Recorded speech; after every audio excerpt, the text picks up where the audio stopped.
자, 이젠 신앙 상담에 이어 신학적 견해까지 이제 물어보시는군요.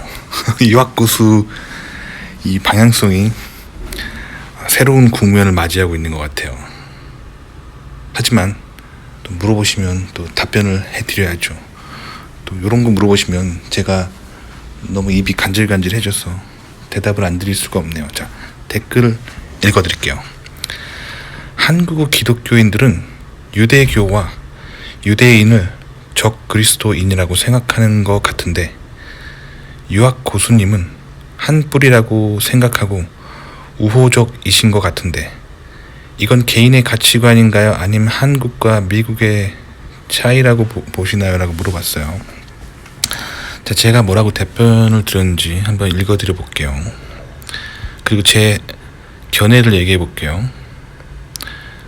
자, 유태인들이 기독교인들에게 미움을 받았던 거는 유태인이 예수님을 죽였으므로 유태인은 지저스 킬러라고 처음에 그렇게 생각을 했었어요, 사람들이. 그래서 나온 신학이 뭐냐면 그들이 그렇게 예수님을 죽였기 때문에 그들의 복은 모두 빼앗겼다. 그리고 그 복은 그 후에 하나님을 믿는, 즉 교회가 모두 가져간다고 신학대가 계속 가르쳐 왔어요. 근데 이제 한국 신학대가 이거를 계속 가르치고 있어요. 왜냐면 한국의 신학대에 신학교 교수라고 하는 분들은 대부분 미국에서 공부하고 한국에 귀국하셨잖아요. 근데 이게 신학뿐만 아니라 거의 모든 분야의 명문대, 한국의 명문대 교수님이라는 분들이 대부분 미국에서 박사학위를 받았어요. 신학 박사 분들도 마찬가지고요. 근데 그분들 나이를 생각해 보세요. 그러면 그분들이 젊었을 때 박사 때 배워갖고 왔던 거 가지고 한국에서 가르치시는 거잖아요. 그러니까 이 미국을 비롯한 이 전 세계에 기독교 역사적으로 대체 신학을 많이 가르쳤었어요. 근데 요즘 또 미국의 크리스찬들의 분위기는 어떠냐면 이 대체 신학이 잘못된 신학이었다는 걸 깨닫고 성경은 적힌 본문 그대로 이해하려고 하는 그런 움직임이 일어나고 있어요. 이 움직임의 주축이 되는 게 이제 미국의 중부에 있는 그 바이블 벨트를 중심으로 특히 이제 미주리주에 있는 캔사스 시티 여기를 중심으로 그런 움직임이 많이 일어나고 있고, 그리고 캘리포니아 쪽에서는 LA에 있는 신학대를 중심으로 이런 대체 신학보다는 성경에 적힌 그대로를 믿자라는 운동이 일어나고 있죠.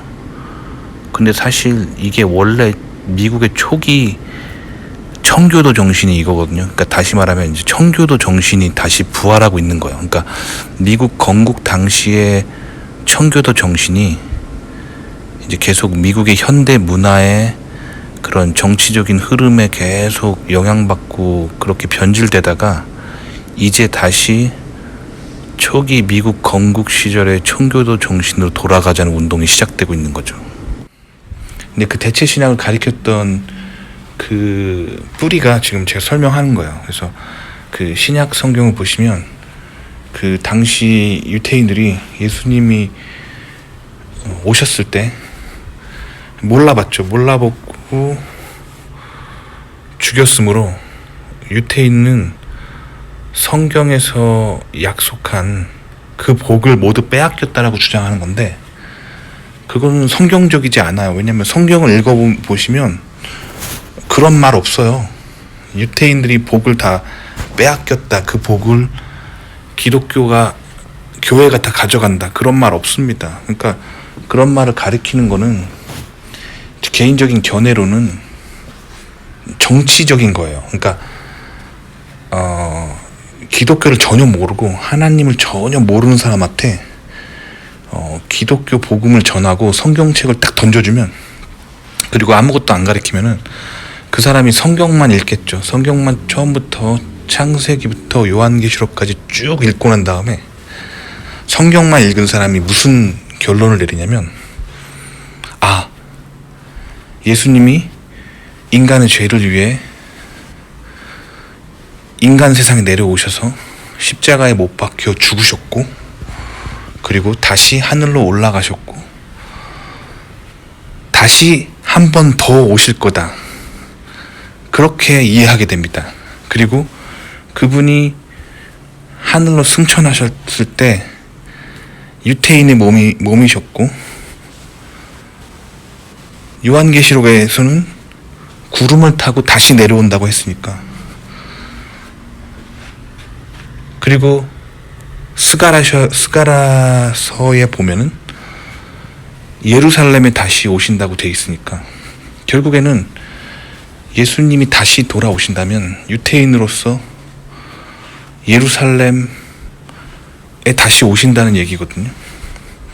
그러니까 그 있는 그대로, 성경에 적힌 그대로 믿게 되면은 어떤 일이 벌어지냐면, 이스라엘이 굉장히 큰 힘을 갖게 돼요. 왜냐면 전 세계 기독교인 숫자가 몇 명인데요. 그 사람들이 다 그렇게 믿으면 이게 권력이 생기게 되는 거잖아요, 이스라엘에. 그렇기 때문에 사실 정치적으로 그걸 막고 싶은 거예요. 어떤 이스라엘은 외국 땅에, 그 외국 국가가 종교적으로 엄청난 파워를 갖게 되는 거에 대해서 그걸 정치적으로 막으려는 거죠.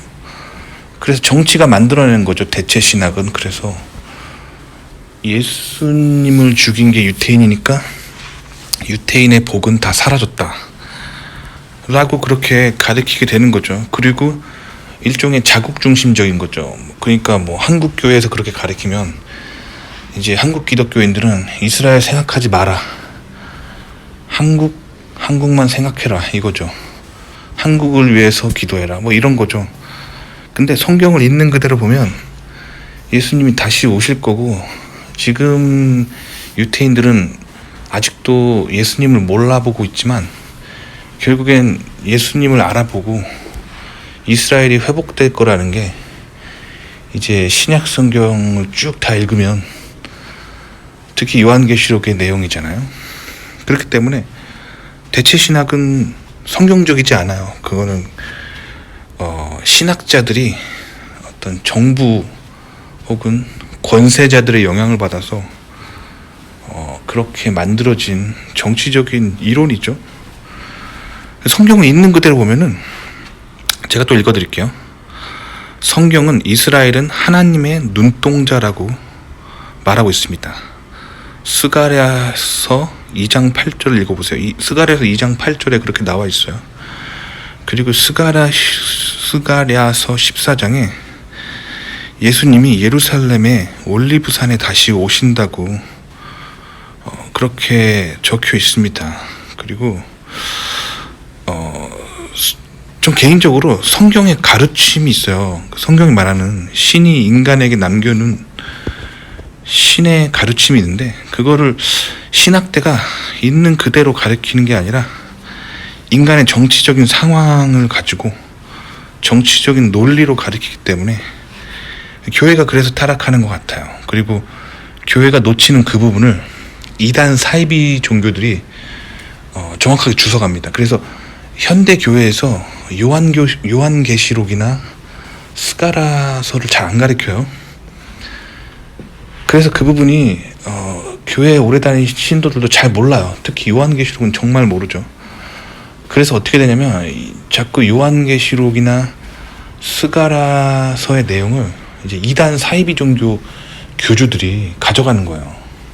그래가지고 어떻게 그거를 변경하냐면, 자기가 다시 올 재림 예수다 이렇게 주장하는 게 이제 대부분의 사이비 종교들의 스토리잖아요. 근데 왜 그런 사이비 종교한테 속아 넘어가냐면, 스가랴서와 요한계시록의 내용을 잘 모르기 때문에 그런 거예요. 요한계시록과 스가랴서의 내용을 조금이라도 공부한 사람이라면 이단 사이비에 안 속아 넘어가요.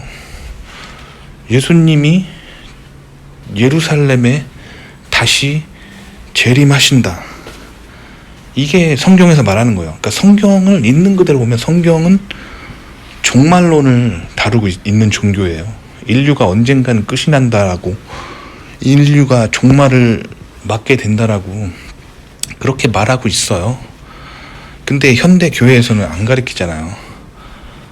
종말은 없다라고 가르치는 교회들은 사실 성경의 가르침을 완전 무시하고 있는 거죠. 뭐 그래요. 그래서 물론 시한부 종말론 같은 그런 이단 사이비가 문제인 거죠. 뭐 예를 들면 올해 말에 뭐 예수님이 오신다 막 그러면서 막 전 재산 헌금해라 막 그런 사이비 이단 종교들 있잖아요. 그런 사람들은 정말 잘못된 거죠. 하지만 건강한 종말론은 아주 노말한 기독교 신앙이에요. 요한계시록을 바탕으로 언젠간 예수님이 이 땅 가운데 다시 오실 거다, 그런 희망을 가지고 살아가는 게 성경에서 말하는 거거든요. 그러니까 사실 요한계시록과 스가랴서를 공부를 하셔야 돼요. 근데 현대 교회들이 잘 안 가르치죠. 그죠? 자, 계속 읽어드릴게요. 오직 성경의 메시지를 이해해야 하는데 말이죠. 그리고 유태인들 중에 사탄 숭배자들이 있는 건 사실이에요. 그러니까 유태인들 중에 예수님을 안 받아들이는 게 유대교잖아요. 그 중에서도 여전히 그 유대교의 하나님 야훼를 열심히 섬기고 그 토라 율법서에 말한 그 창세기, 출애굽기, 레위기, 민수기, 신명기에서 말한 그 율법들을 잘 지키면서 아직도 구약의 제사를 신실하게 지내면서, 그리고 그 오실 메시아를 아직도 기다리고 있는 유태인들이 분명 있어요.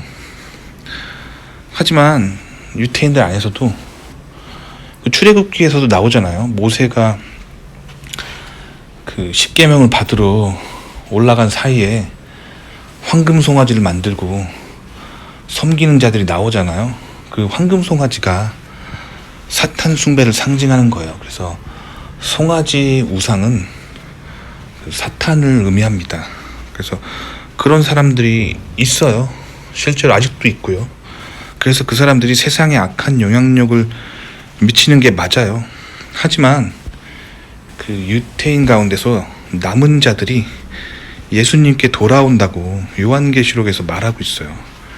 그리고 스가랴서를 보아도 하나님의 뜻은 이스라엘의 회복이라고 생각하거든요. 자, 그래서 성경을 있는 그대로 보시면 된다라고 제가 말씀드렸습니다. 그래서 성경을 있는 그대로 보시면 돼요. 그래서 제가 예전에도 말씀드렸지만 저는 영문판 킹 제임스 성경을 읽습니다. 킹 제임스 성경은 1611년에 원문인 히브리어와 구약은 히브리어가 원문이죠. 신약 성경은 헬라어가 원문이죠. 원문에서 번역된 성경, 영문 성경 중 가장 원어에 가깝다고 알려진 성경이에요. 최근에 나오고 있는 성경들은 이제 성경 버전들을 비교해 보시면 알겠지만, 이제 아시겠지만 현대 문화의 가장 큰 흐름은 뭐냐면 폴리티컬 코렉트니스예요. 그리고 동성애 친화적인 그런 문화죠. 그게 현대의 문화잖아요. 근데 이제 고대 사람들은 성경 시대를 살았던 그 당시에 예수님 시대를 살았던 예수님의 제자들은 그렇게 예수님의 말을 받아들이지 않았어요. 예수님이 하신 그 말 그대로 매우 유대교적인 배경 하에서 예수님이 말씀하신 거를, 물론 예수님이 비유로 말씀하신 것도 있지만 비유라고 말씀하시지 않은 거는 대부분 문자 그대로 받아들였던 초기 기독교인들은 그렇게 받아들였습니다. 그래서 킹 제임스 버전은 그 성경을 문자 그대로 히브리어와 헬라어에 적힌 단어 뜻 그대로 영어로 번역된 거기 때문에 그 그 초기 기독교 정신에 매우 가깝습니다. 반면에 요즘 들어서 특히 1990년대 이후로 번역된 성경들은 그 현대의 문화에 맞춰서 내용이 수정되어 있어요. 그래서 그 성경 본문의 내용이 폴리티컬 코렉트니스적입니다. 적이고, 그리고 그런 그 과거의 그런 초대교회가 가지고 있던 컬처가 잘 반영돼 있지 않아요. 그러니까 지금 현대 1990년대 이후에 그 성경을 번역하는 사람들의 살았던 그 문화에 맞춰서 번역되어 있죠. 그러니까 어떻게 보면 굉장히 인문학적이고 인본주의적으로 번역된 거란 말이에요. 그래서 심지어 어떤 그 글귀들은 번역하면서 삭제되기도 해요. 그렇기 때문에 킹제임스 버전을 읽는 게 굉장히 그 초대교회의 그 원래 히브리어와 헬라어로 적힌 성경의 의미를 원문 그대로 파악하기가 굉장히 좋은 게 킹제임스 버전입니다. 자, 그런데 현대 신학자들이나 현대 종교 시스템의 수장들은, 그리고 현대의 그런 종교 신문 뭐 그런 데에서 킹제임스 성경을 매우 비난합니다. 왜 그러냐면 현대 문화가 그 폴리티컬 코렉트니스, 즉 PC주의적으로 가죠. 그래서 과거 옛날에 번역된 성경은 그 PC주의라는 게 나오기 전에 옛날 텍스트이기 때문에 그걸 되게 불편해하는 거예요. 특히 성경에서는 하나님이 남성형으로 나오죠. 그리고 천사들도 남성형으로 나옵니다. 그리고 하나님이 사랑하시는 것들은 여성형으로 나오죠. 그래서 성경에서는 이스라엘을 여성형으로 표현합니다. 그래서 잘 보시면 킹제임스 성경을 잘 읽어보시면 이스라엘을 그녀, she라는 그 여성형 대명사로 표시를 하죠. 그리고 이스라엘이 우상을 숭배하고 하나님을 저버릴 때마다 창녀라고 표현합니다. 그러니까 그런 표현들이 있는데, 그게 이제 잘 따져보면 굉장히 신학의 정수거든요. 그런데 이제 현대에 번역된 성경들은 그런 부분들이 이제 성차별적이라고 생각해서 그런 텍스트를 막 없애고 있죠. 근데 사실 그게 신학의 정수인데, 그래서 현대의 신학은 자꾸 정치의 영향을 받고 문화의 영향을 받고 인문학의 영향을 받고 있어요. 그렇기 때문에 저는 킹제임스 성경을 추천드립니다. 왜냐하면 킹제임스는 원래 히브리어 표현 그대로 하나님의 남성형이기 때문에 그렇게 표시된 거거든요. 그리고 구약시대 선지자들은 이스라엘이 하나님을 저버릴 때마다 창녀와 같다라고 그 하나님이 주신 예언서에 적었어요. 그 표현 그대로를 보시려면 킹제임스 버전을 보시는 게 맞습니다. 그래서 저는 킹제임스 성경을 읽습니다. 근데 킹제임스 성경을 읽는 사람들을 이제 현대 그런 PC주의에 매우 영향받은 신학자들은 뭐라고 비난하냐면 기독교 근본주의자라고 비난합니다. 근데 그 근본주의자라는 표현은 사실 좋은 어감이 있는 표현이 아니에요. 근본주의자라는 표현의 어감은 그 경전에서 말하는 텍스트에 매여가지고 그 현실 세계를 분간 못하는 사람들을 비난할 때 쓰는 말이거든요. 종교적 근본주의자라는 표현은 그런 표현인데, 킹제임스 성경을 읽으면서 히브리어와 헬라어의 원문 뜻을 정확하게 이해하려고 하는 사람들을 근본주의자라고 비난하면 안 돼요. 사실 그 사람들은 하나님의 뜻을 알고 싶어서 그러는 거잖아요. 저 같은 경우도 킹제임스 성경을 읽는 이유는 제가 히브리어를 사실 공부를 하고 있거든요. 근데 아직 실력이 성경을 그 히브리어로 다 이해할 만큼 그런 실력은 아니에요. 그냥 단어 몇 개 정도 히브리어로 뜻이 이거구나 정도 아는 거지. 사실 영어로 된 텍스트가 더 편하기 때문에 킹제임스를 읽는 거예요. 근데 사실 저희가 원하는 거는 그 히브리어를 제대로 공부해서 그 히브리어에 있는 그 원래 뜻을 정확하게 알고 싶어요. 그 신의 뜻을 정확하게 알고 싶은 거죠. 사실 이런 사람들은 개인적으로 기독교 근본주의자라고 부르면 안 된다고 생각해요. 그게 아니라 하나님의 뜻을 정확하게 알고 싶은 사람들, 하나님과 가까운 사람들, 이렇게 표현해야 되지 않을까요? 이상 제 생각이었습니다.